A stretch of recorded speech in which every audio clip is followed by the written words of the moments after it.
Ipapakita ko sa inyo isang basong tubig na malinaw. May nakita kasi ako hagpupunsoy na kapag ito daw ay umilalim, iswerte ang pamamahay niyong tinitirhan. At ito kapag lumitaw, may namamahay na hindi natin nakikita. Subukan ko nga.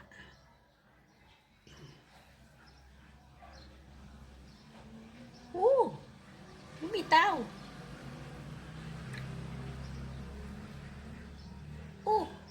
Parehas siya lumitaw. Ano sa akalin nyo? Diba? Parehas sila lumilitaw eh.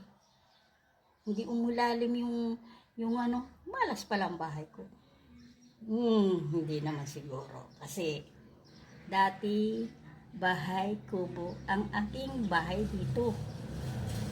A nipa hut. Very small.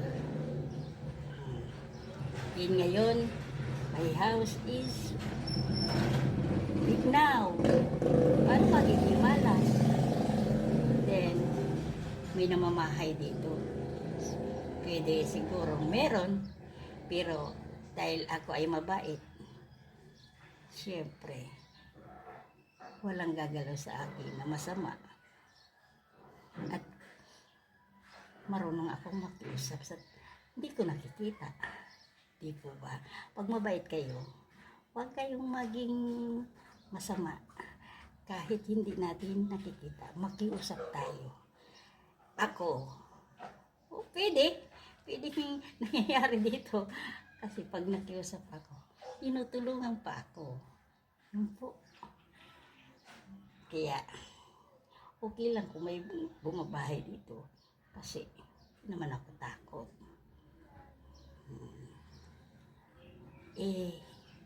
Yung limon na umibabaw sa tubig, hindi ako naniniwala doon na malas itong bahay ko. Kasi, mas gaganda pa itong bahay ko pag lahat ay may trabaho at may negosyo din ako. Salamat po sa panonood. Thank you.